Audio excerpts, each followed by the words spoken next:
Hi class. I wanted to pick up where I left off with the Industrial Revolution, which was looking at the effect this has on everyday people's lives. So, what does this increase or change in the means of production mean for people?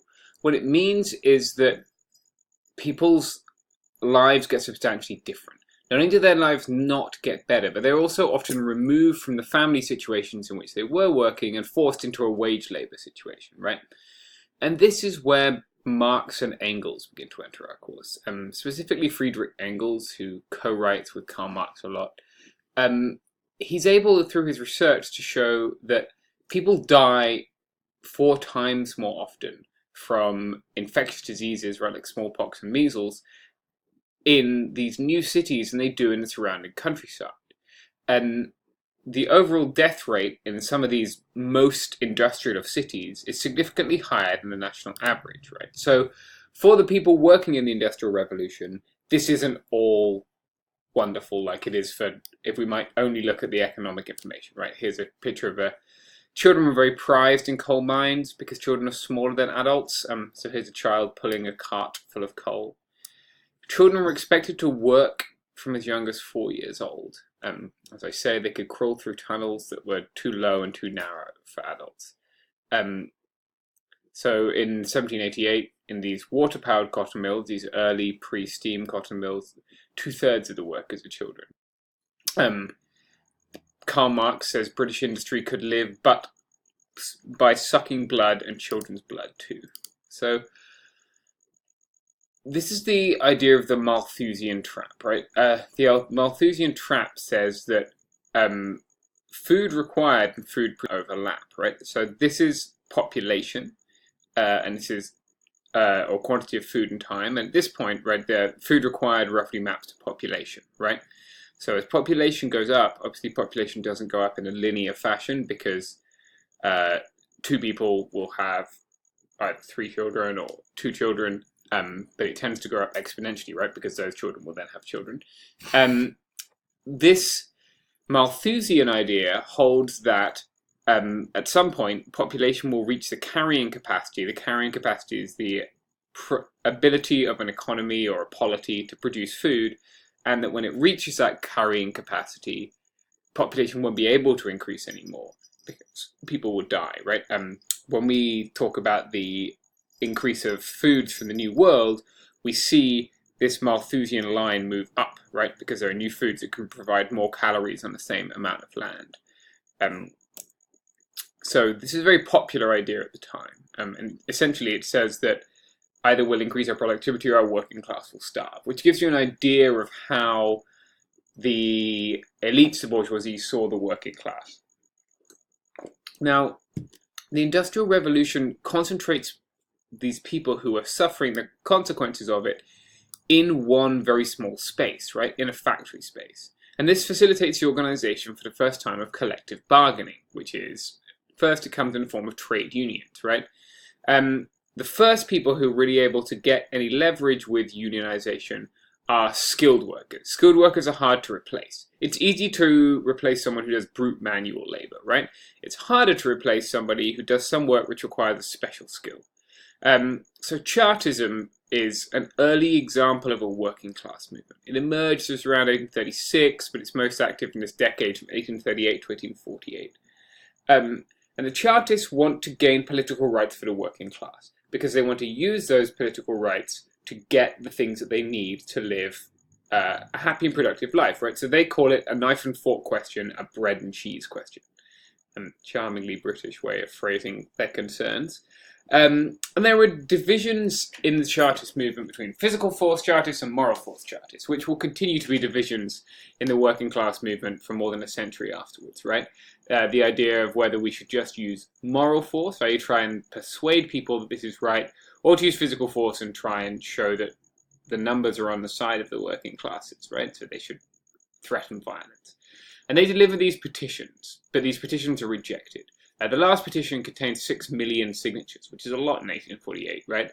The plan is to deliver it to Parliament after a mass meeting, but the government sends 8,000 soldiers. there's some debate about how many charters turned up, but 50,000 is about a sort of middle number. Some claim up to 300,000. Unfortunately, this results in violence, right? One of the ways this violence manifests itself is not just the government putting down protests, but all these what are called plug plots. The plug plots are people pulling the plugs out of boilers in factory, right? So when you pull the plug out, the boiler obviously loses its pressure and the factory stops working. It's still a capital offence to do that in the UK, technically. So this gets us onto the Luddites. The Luddites are this movement who are much maligned, but you've probably heard somebody called a Luddite, and we use it to mean someone who's sort of averse to technology or change, but that's not really fair. The Luddites didn't hate machinery, they hated losing their jobs to machinery. They use rioting as a form of bargaining. So it's supposed to be named after this apocryphal figure whose name is Ned Ludd. Ned Ludd's supposed to have been a worker's apprentice, so he was learning a skilled trade, and then his trade disappeared because he was replaced by a machine, so he smashed it. Thomas argues that they didn't have a union at the time, right? So they didn't have any way to express their concerns.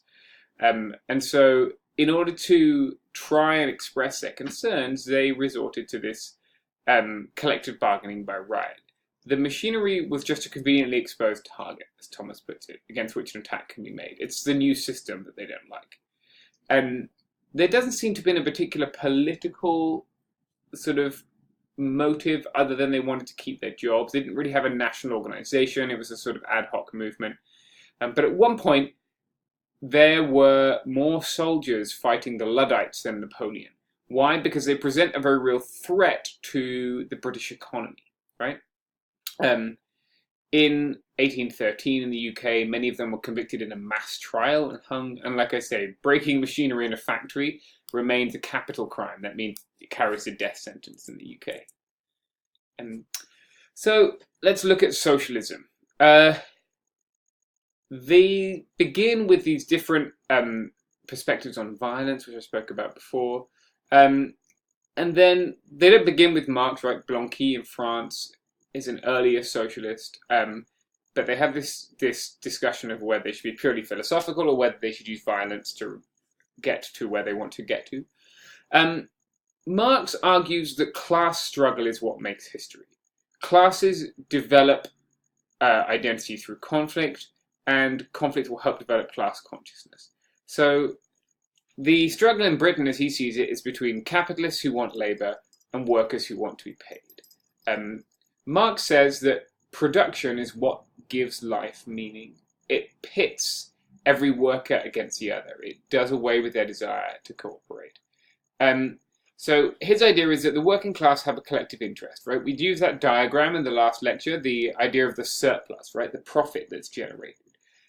That is what distinguishes the working class from the bourgeoisie. The bourgeoisie are the people who own the machines and make the money from selling the things that machines make. The working class people are the people who sell their labor and are only paid a wage from their labor. Marx doesn't have a how, right? Marx doesn't say this is what you need to do. Marx looks at history and says this is why things have happened so far, right? This idea of conflict between classes. It's people like Lenin who take this Marxist how and turn it into a why, and they turn it into a how, right? They turn it into a this is what we should do. Now, Marx sees class as the driver of historical change. So when he looks at things like religion and race, he sees these as what he calls false consciousness. And what false consciousness means is it's a distraction from what is the most important struggle. So if you're working class, the most important struggle is the economic one, right? To be included in the economy and rewarded for your labor in a way that allows you to pay for the things you need. It doesn't matter if you're French or you're British or you're Russian or you're German. If you all get together and argue for fair wages, then you're all going to live a better life. So Marx would see religion or race as distractions from this, right? If Catholicism and Protestantism divide the working class, Catholicism and Protestantism stop the working class making their world better. So for Marx, race, etc. are they're a form of false consciousness, right? Here we have this fictional leader of the Luddites. He later becomes General Ludd, right? This Ned Ludd guy. And we can see them burning frames here. So the important take home here is that this idea of class struggle, right? The bourgeoisie make money from the labor of the working class. If the working class wish for a fairer inclusion, then they're going to have to do that by making demands together. If only a few people, like the Luddites, make demands, then they all end up being hung, right? Or the Chartists. They make demands, but they don't get what they want. If the whole working class comes together, then they're going to get what they want. This is where we see Marx saying, workers of the world unite, you have nothing to lose but your chains, right? What he means by that is that you're all slaves to wage labor. You're all just working for a wage, and that wage doesn't really reflect the value of what you do. But the only way you're going to break out of this system is by doing it together. So